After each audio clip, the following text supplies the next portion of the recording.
Menyambut bulan suci Ramadan 1447 Hijriah hingga perayaan Idul Fitri, PT PLN Persero Unit Induk Distribusi Sumatera Selatan, Jambi dan Bengkulu atau UID S2JB menyatakan kesiapan penuh dalam menjaga keandalan pasokan listrik. Komitmen ini dilakukan agar masyarakat dapat menjalankan ibadah puasa, malam takbiran hingga merayakan hari kemenangan dengan nyaman dan tanpa gangguan kelistrikan.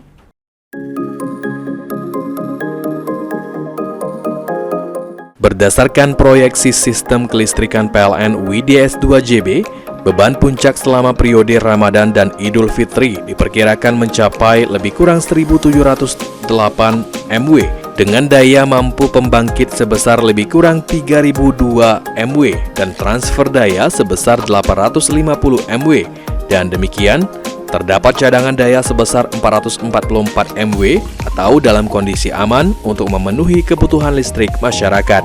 Sejumlah lokasi strategis menjadi prioritas pengamanan pasokan listrik, antara lain Masjid Raya, musola, pusat transportasi seperti bandara, stasiun dan terminal, serta jalur mudik utama. Selama masa siaga, PLN meniadakan pekerjaan pemeliharaan jaringan terjadwal yang berpotensi menyebabkan pemadaman, kecuali dalam kondisi darurat yang mengancam keandalan sistem.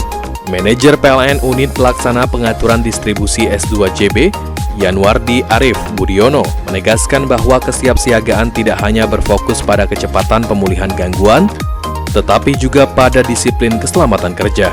Sementara itu, General Manager PLN UID S2JB menegaskan bahwa secara sistem kondisi kelistrikan di wilayah Sumatera Selatan, Jambi, dan Bengkulu berada dalam status aman.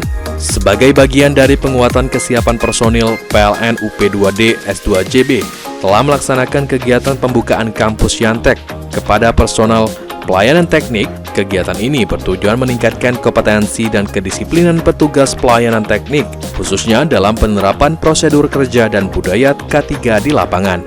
Dari sisi pengaturan sistem, operator di control center bersiaga selama 24 jam untuk melakukan pemantauan dan pengaturan beban secara real-time. Langkah ini penting mengingat pola konsumsi listrik selama Ramadan cenderung meningkat pada waktu sahur dan malam hari, serta mengalami lonjakan signifikan saat malam takbiran dan Hari Raya Idul Fitri.